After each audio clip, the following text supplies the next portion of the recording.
This is the Patriot. Hey, this is Skylar. My name's the Devil's Reject. I'm the big-time wrestling heavyweight champion, Flex Armstrong. I'm the connected Share. Rusev Day every day? It's Rusev Day every day. Exactly. And you're watching the Wrestling Connection. You're watching Wrestling Connection. And watch the Wrestling Connection. You're watching the Wrestling Connection.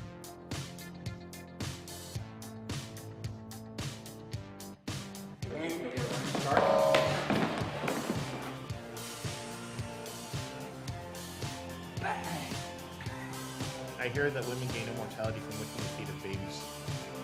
What? Say. Be connected, get connected, and stay connected, brothers.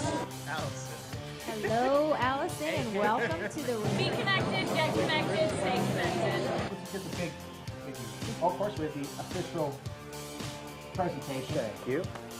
Get connected, be evil, or die.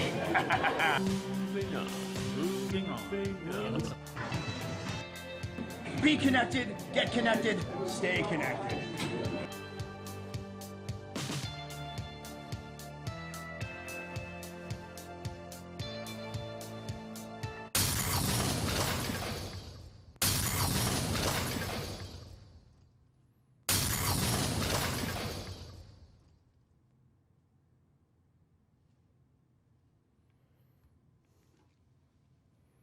Hello, people.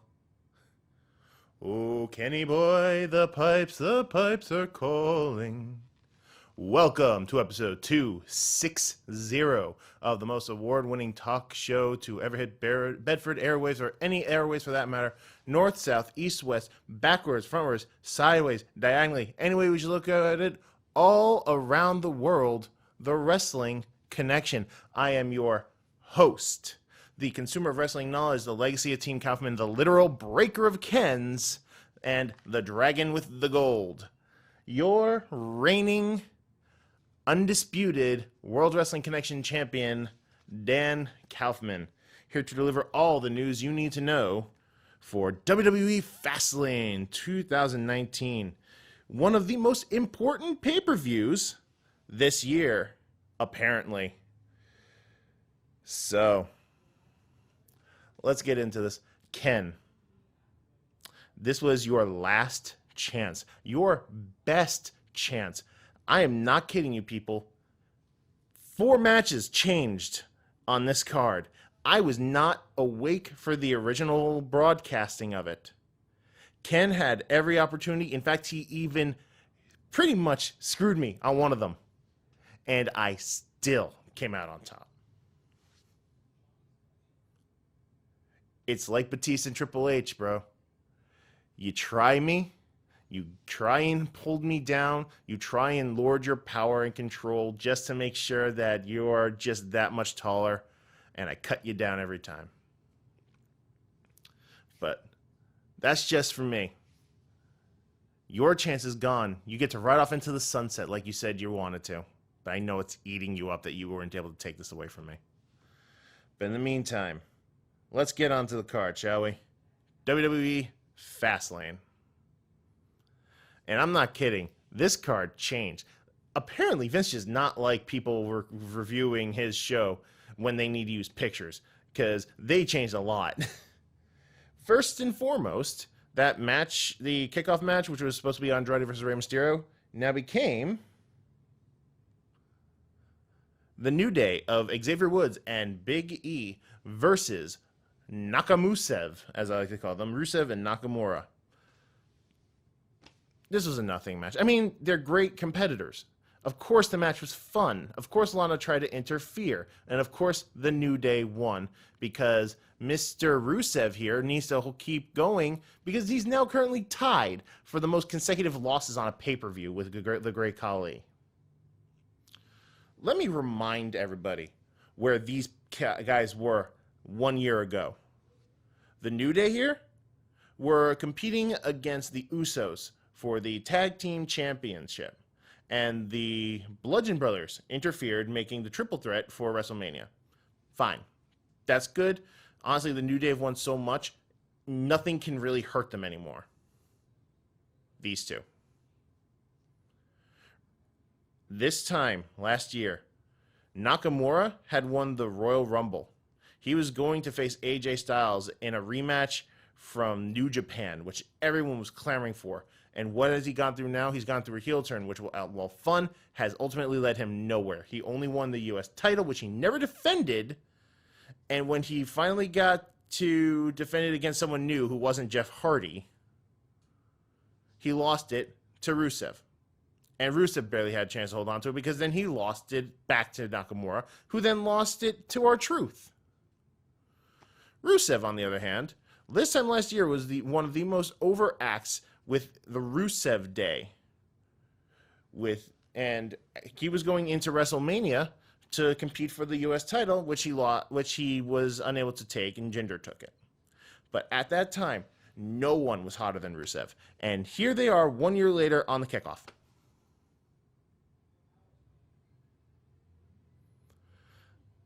That's what kept going through my mind during this match. I honestly zoned out for a lot of it because I was just so frustrated with what they're doing with these guys. I want them to leave. I didn't want to say that, but I want them to leave. Rusev is doing nothing. Lana is doing nothing. Nakamura has been doing nothing since he got on the roster. Other than racial stereotyping, of course. But on to the main show, and we start with the Usos versus McMiz, Mizman, Mizomac, Mizomatic. This was a fun match. It was, typical. I mean, you see one Shane match, you've seen them all. You know what's going to happen. There's going to be high flying. There's going to be a lot of crazy spots and Shane hurting himself. And when it comes to Miz, this was in Miz's hometown of Cleveland. So, of course, he comes out, rips off the shirt, which now is a new shirt that says Cleveland is awesome. So he was the babyface, and boy, did it show. Like, kudos to Miz. He doesn't wrestle face normally. But he knows how to rile the crowd up, and they did great. Usos played perfect heel with what they needed to do. Headbutts, holding Shane back from tagging with the Miz, because Shane actually started the match. Got a lot of high-flying moves. Like, I paused on this. The finishing segment had the Miz doing a lowdown. D'Lo Brown's lowdown. Or Rush Hour, if you want to go with Leo Rush now. But there was also Shane McMahon stopping in midair one of the Usos from splashing Miz with a coast-to-coast. But ultimately, when I mentioned the lowdown that the Miz performed, unfortunately, he landed on the knees. Uso rolled them up, 1, 2, 3. Your champions are still the Usos, which was expected because I assume they're going to be facing the Hardys at Mania. But after that, we got our long-awaited heel turn from Shane. Jeez, I'm never going to get these sides right. Shane turned heel on The Miz, beat The Miz up, grabbed The Miz's dad, and said, "This is your son," as he's puts him in the triangle hold.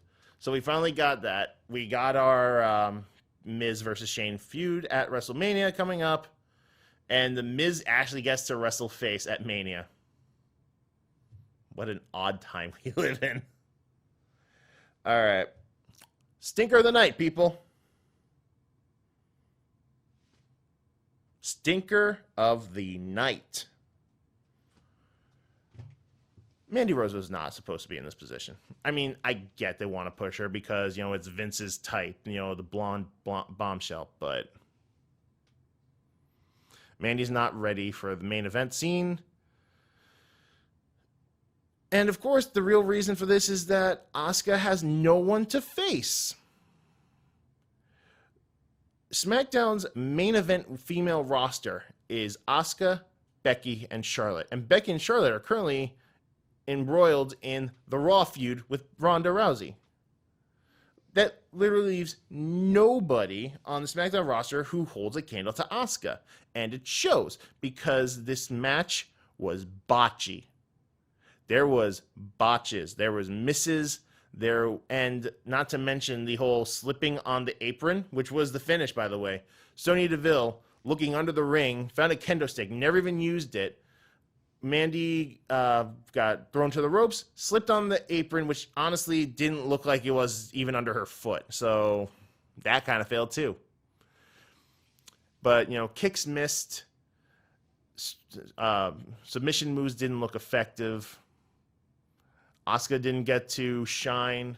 Again, this time, Asuka is champion, but this is falling under the same category as Nakamura with the U.S. title. She has no one to face. Ember Moon would have been a better option, but she's injured. Nikki Cross has vanished off the face of the earth. That would have been a great NXT rematch. But she hasn't proven herself on the main roster. Have Naomi built back up. That's actually a really good match. What is this going to be, a triple threat at Mania between her and DeVille?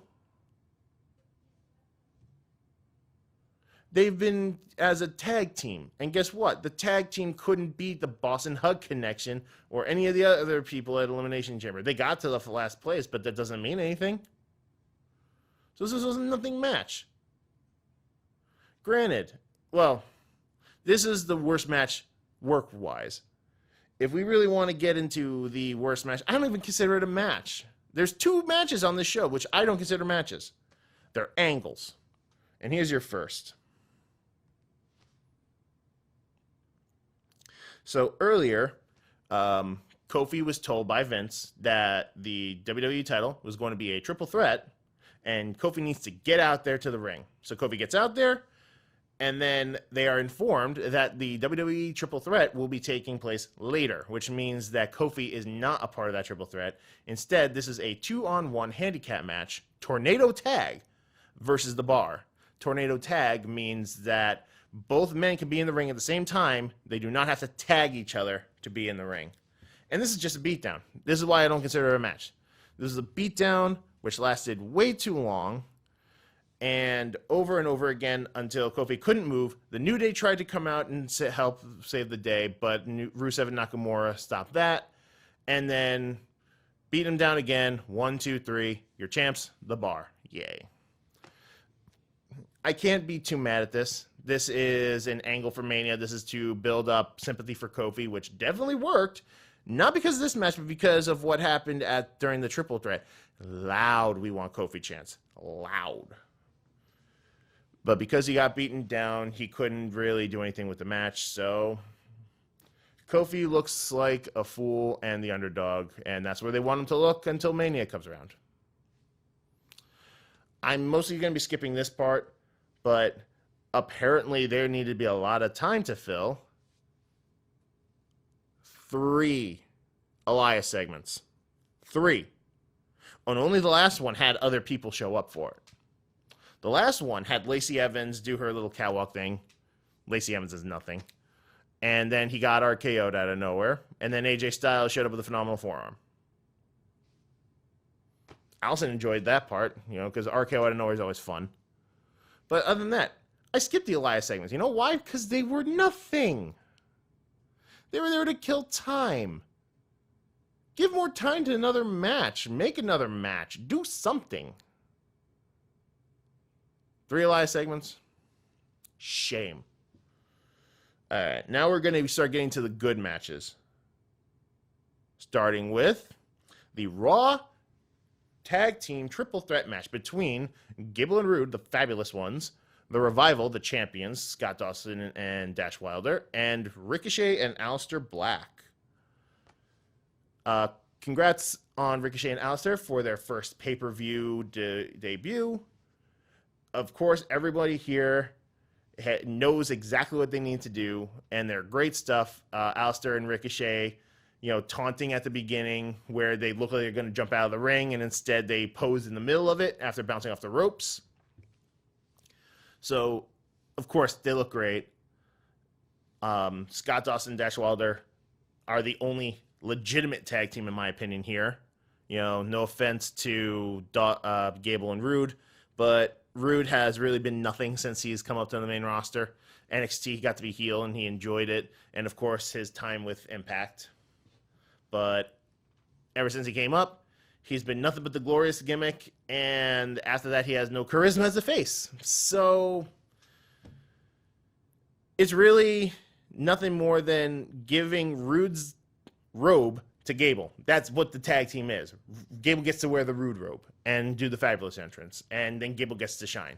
And shine he did. This is a great match. I'm ranting because Rude doesn't do it for me. He's just not. But Scott Dawson and Dash Wilder definitely know how to tag themselves in. There was a great spot where Ricochet saw Aleister Black getting beaten on outside, and he actually runs from one turnbuckle over to the other, jumps over the turnbuckle to land on one of the Revival. And as he's doing it, Gable's there and tags him as he's flying over. I've never seen that. All right, kudos to that. That was impressive. Then there was the bridging suplex to a frog splash to a 450. I mean, this was a high-octane match after the first 3, 4, 5 minutes. And after that, it kept going and going, and it was great. And because everyone was getting beaten up outside, it left Rude and one of the Revival, I think Scott Dawson, do with the handlebar right here.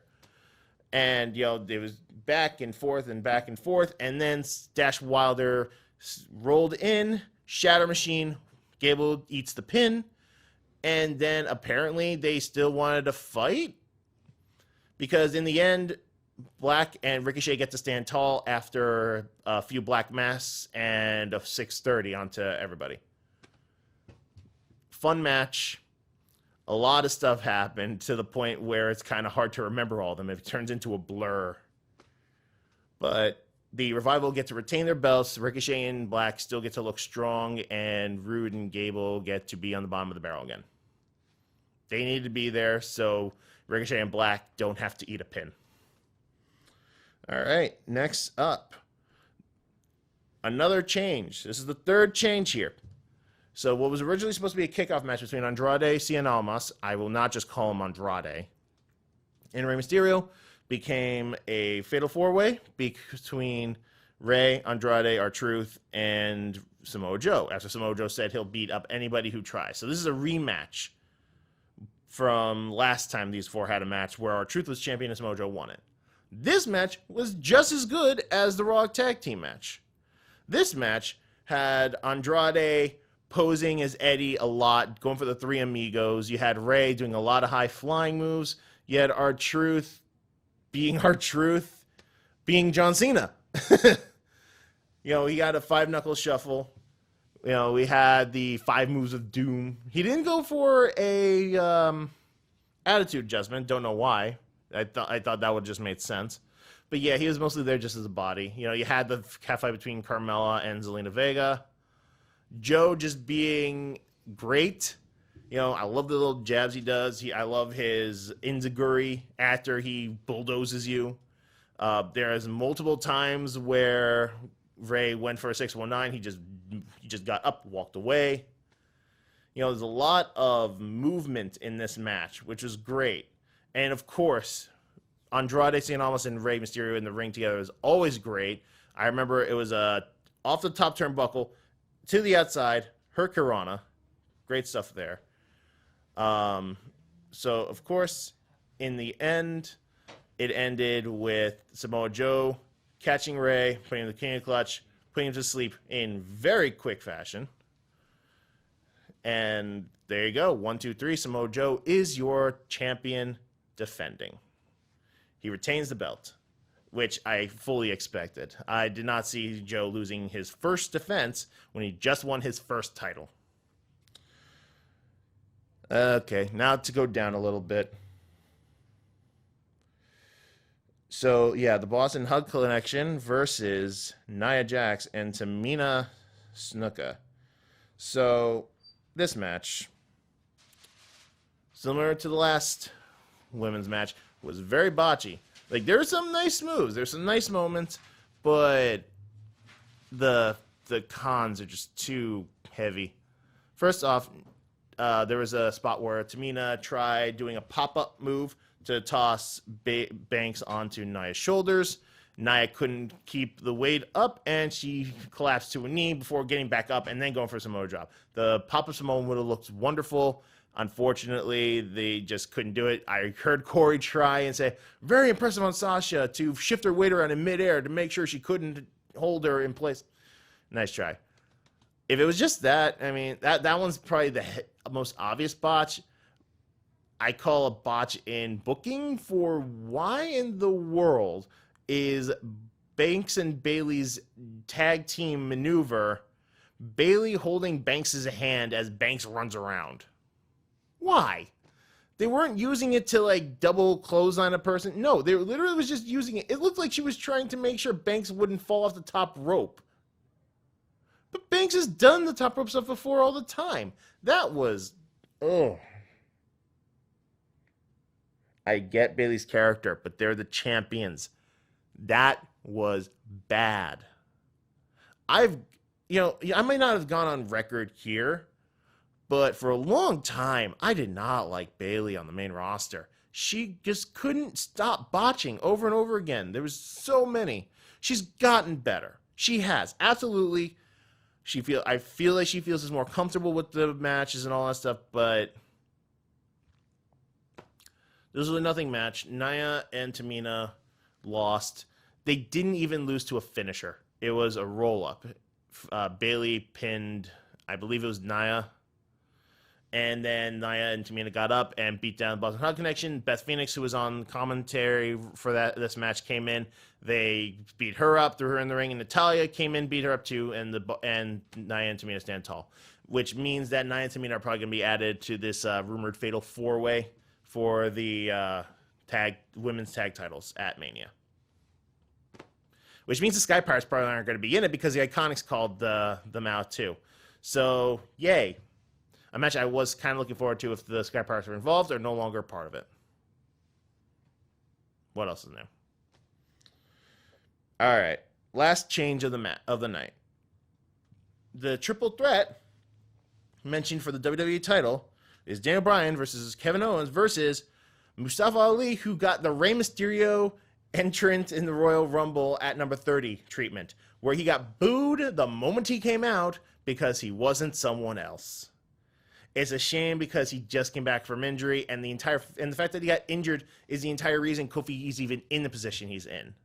So you got to feel bad, but I don't feel too bad because this match, which had loud "We Want Kofi's," got turned around. They enjoyed this match, and they should, because this was my match of the night.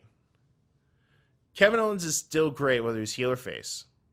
He's always likes to smack talk during the match. He runs around. He does his cannonballs. He's much more agile now than he was before. I feel he trimmed down quite a bit.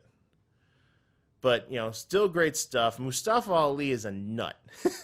I'm glad he's on the main roster because if he's being kept in the main event's going to be very flippy and very enjoyable. Of course, there were the Spanish flies off the top rope, which he loves doing. He has all of his tornado DTs, his hurricanranas, all of those things. And, of course, Daniel Bryan, master of the ring and master tactician, submission expert, and all-around bad dude. He knows how to be the bad guy. We've seen it now. And Rowan, who only played a factor at the very end, definitely tried to throw his weight around and then eat super kick, double super kick. It was a lot of fun. But in the end,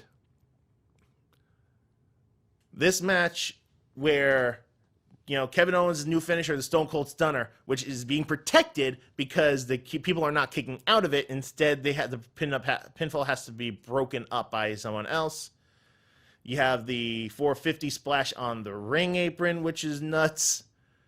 And the 054, which missed on Kevin Owens. And the finish, where Kevin Owens was being dealt with by Rowan on the outside. And it was Mustafa Ali versus Daniel Bryan in the middle of the ring. Mustafa Ali jumps to the top rope, tries to jump over for a crossbody, and Daniel Bryan catches him with the running knee in midair, and that was beautiful. 1, 2, 3, Daniel Bryan is still your champion and will face most likely Kofi Kingston. At the time of this recording, Kofi Kingston, apparently in order to compete at Mania, has to go through Randy Orton, Samoa Joe, The Bar, both of them, and Rowan in a gauntlet match next week. Yeah, we'll see how that goes. 2 matches left, people. And the next one, I don't call a match. Charlotte and Becky, once again. This was not a match. This barely lasted anything. This match... The only thing I remember of this match was the ending, because that's the only thing that matters. Becky gets back in the ring, puts Charlotte in the disarmer. Charlotte gets out, puts her in the figure 4, starts to bridge for the figure 8. Ronda comes out from the ramp, from behind the scenes, comes up, punches Becky once, gets up, walks to the ropes, leans on it, and waits for the ref to call a DQ. People are getting really mad at this, saying it hurts Becky's character. Why would Ronda do that? It made it harder for herself. Ronda wanted Becky in the first place. It doesn't matter if she's heel or face. Ronda wanted Becky. The McMahons put Charlotte. Ronda wanted the insurance policy. Ronda was getting more and more angry at Becky every time she was jeopardizing the match. It doesn't matter if she's heel or face. She wanted Becky. She got her. Becky just wanted to go to Mania. Everyone kept trying to hold her back. Forgive her for smiling, getting punched in the face when she realized what a DQ meant. That's it. That's all this match is. Becky's now part of the match. It's a triple threat. I would have preferred one-on-one, but I get it. C'est la vie. We thought this would be the main event because how important the women's match is, but no. The main event is... The Bar. No, The Bar's not part of this. My bad. The Shield, reunited for the last time, versus Baron Corbin's mid-card of evil, which is very depressing because Drew McIntyre is involved in it. This was a fun match. This is a match for highlights of why the Shield are who they are, why they are as respected and beloved by the fans as they are. They came out in classic Shield attire. They came out through the fans as the Shield did back in the day. They jumped over the barricade as the same way where Seth rolls through, Dean flips over, and Roman, just slowly gets over because he is the strong guy. This is the match was fun. It's slower, but it's also a match type we haven't seen in a while because we haven't seen the Shield do what the Shield do in a while, which was very nice. You saw the chemistry between the 3 guys. It's not rusty. Each one of them knows exactly what to do. Seth and Dean still have it too, having the quick strikes and all those things. Drew McIntyre is an absolute monster, tossing everybody around. It doesn't matter who you are. Bobby Lashley is, the big dumb, I'll run at you as fast as I can. And Baron Corbin, of course, was the worst part of this match because Baron Corbin is the worst part of any match. Rest holds aplenty, people. I hate that his finisher is the end of days because it looks so good and is protected, but it belongs to Baron Corbin. But in the end, Roman looks like he's having a blast. People are cheering for Roman. This was what they wanted. They wanted Roman to be the fan favorite, and he is because he beat leukemia for now. And I'm super happy for him. It put a smile on my face to see him smiling throughout the match. You got people chanting his ooh ah. That was great. I love the fact that an entire arena will do that for him now. You had Seth and Dean wrestling Drew and Bobby not backstage, but over to where they were doing the pre-show stuff, talking. You had Seth jumping off of a barricade from another level, which is stuff they used to do as classic. And of course, it ends with triple power bomb ×2, one for Drew through the table, and then they get back in the ring, and Seth, just too amped up, goes, "How about one more time? How about one more?" And then he gets bleeped out because he swore. It's great to see them having fun. And then they do the triple powerbomb to Baron for the 1, 2, 3. And afterwards, you know, the Shields are embracing in the middle of the ring. And for as much as we're saying we think it's a work, Dean's going to stay, the Shield will be doing this again, it really did feel like a finale. That's the thing about it. They actually had it as a finale. And with that, it feels that this really is the last chapter. And considering the fact next episode on Raw, Drew McIntyre had a Falls Count Anywhere match with Dean Ambrose, and he brutalized him. And I think Dean's actually gone. I think he's actually done. We have to wait and see. And obviously I think it set up Roman versus Drew at WrestleMania, but I think that was the last time the Shield was there. And you know what? It was a fun match, and it was a highlight reel, and it was a lot of good times. The pay-per-view itself was good. It was very enjoyable. There's way more low spots than on, you know, either Elimination Chamber or the Royal Rumble. Royal Rumble's still the highlight, and I feel it was a great time. This is number 3 out of those 3. But at the end of the day, what matters is that we are still Mania bound. And now,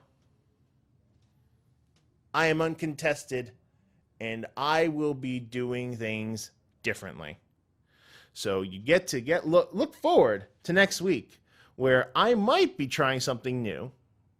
Maybe I'll be looking at some new information. Who knows? But it's my choice to make. So get ready, people. This is a dawn of a new era, new age. Ken's gone. On a more somber note, Nick Julio, this is his last step. This is his last day here in Bedford TV. Good luck to him in all of his future endeavors. Yeah, I'm sure he'll do great wherever he goes. You know, he's been a huge help, and I always appreciated him being here and helping me out, showing me things I needed to know. I would not be able to do the things I'm doing right now if I haven't been privileged to be taught a lot of things by him. So, best of luck to wherever you're heading.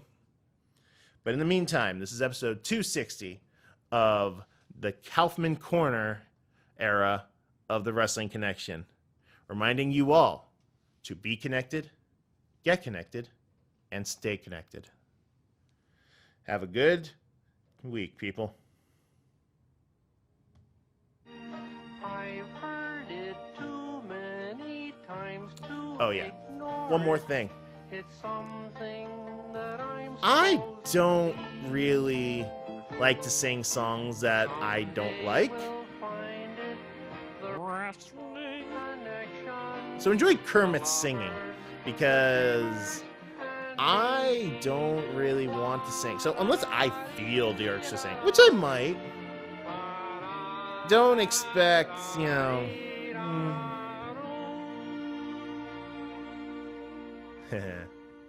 I win.